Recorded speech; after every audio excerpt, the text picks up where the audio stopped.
Hey everybody, it's Shaman Sister Sin, and you're listening to the Meditations and More podcast brought to you by the Little Shaman Healing. That's me, the Little Shaman. Today I wanted to talk to you about trying to control the narcissist. We often hear people saying things like, how can I get this person to stop doing this? Or how can I convince this person of XYZ? The truth is, you can't. Whether someone is a narcissist or not, you can't control other people or make them do anything they don't want to do. It makes dealing with all people easier when you remember that you can't control them. If they don't want to do something, they won't. If they don't want to believe something, they won't. Understanding and really internalizing this is the key to help you stop focusing on the other person and focus more on your own behavior and your own actions, because these are the things you can control. Healing begins when we stop focusing on the abuser or the other person and start focusing on ourselves. In our culture, there's a lot of focus on the other guy. For most people, it's easier to look at somebody else and see what they're doing wrong. And yes, absolutely, abusers are wrong. They are doing bad things and they should change. However, many of them don't, and people can waste years of their life trying to force this person to become what they want them to be instead of accepting who they actually are. The fact is, people are who they are, and the faster we accept who they are, the sooner we can decide whether or not this is something we want to be involved in. If it isn't, then we have to decide what we're going to do, because people don't have to change, not for us or for anybody else. This can be sad and it seems unfair, but it's just the way it is. People are going to do what they want to do. Sometimes they want to do things that aren't good for the people around them or for themselves. Sometimes a person might not understand the impact of their actions on others, but sometimes they just don't care. This is what we often find with narcissists. People can spend years trying to get through to their narcissistic loved ones because they're laboring under the misconception that narcissists don't understand what they're doing to other people. They believe, as any decent person would, that if the narcissist could simply understand what they're doing to other people, they would stop. It's people's own intrinsic humanity that prevents them from understanding that this person doesn't have a problem understanding. They just don't care. People spend years explaining and pleading and proving and demanding, trying to hit on that magic formula that will somehow get through to the narcissist when the truth is staring them in the face the entire time. This person does not care. They basically can't care, and no amount of explaining is going to change that. To complicate matters even worse, not only are narcissists destructive to other people, they are self-destructive. This is one of the reasons many people find it so difficult to go no contact with narcissists. It can be really difficult to watch someone you care about do things that are hurting themselves or ruining their own life. They may spend money recklessly and be constantly on the brink of financial disaster or homelessness.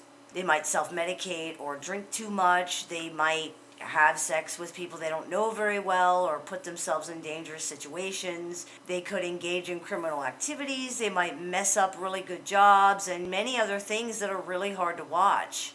However, unless these things directly impact you, there's very little you can do about it. Even if it does directly impact you, often the most you can do is simply leave the situation so that it doesn't anymore. Regardless of how much someone maybe should change, they won't if they don't want to. This can be very hard for people to accept, but the truth is, it's dangerous and unhealthy to want something for someone more than they want it for themselves. If we accept that other people are individuals, then we also have to accept that they have the right to make their own choices, even bad ones. We don't have to participate in it though, and we don't have to stick around to watch it. This is how many interventions with addicts work. Everyone that loves the person gathers together to tell the person how much they love them and that they want the person to get help. If the person does not agree to get help, the family and friends often say that they're no longer going to be a part of the addict's life. This can be very difficult for people, and it seems harsh, but unfortunately, it's what happens when people truly accept that they can't control other people or force them to change, even if they are hurting themselves or other people. Just remember that you have every right to walk away from toxic or abusive people, no matter who they are. Maybe this will help them see that there's a problem, but even if it doesn't, it stops the toxicity and abuse from affecting you. It's ultimately up to each individual what they will and will not agree to have in their lives. For example, some people might choose to continue life with an alcoholic spouse or an addicted parent and simply try to have a life anyway, despite this person's constantly problematic behavior, and others might decide that they don't want that amount of toxicity in their life and leave the relationship. Either way, no matter what you decide, it's important to remember that you can only control your own behavior and you can only change yourself. No amount of love can make someone stop drinking or using drugs, for instance. No amount of love can stop someone from being abusive or manipulative. There's nothing wrong with caring about others or worrying about them, but again, it is dangerous and unhealthy to want something for someone else more than they want it for themselves.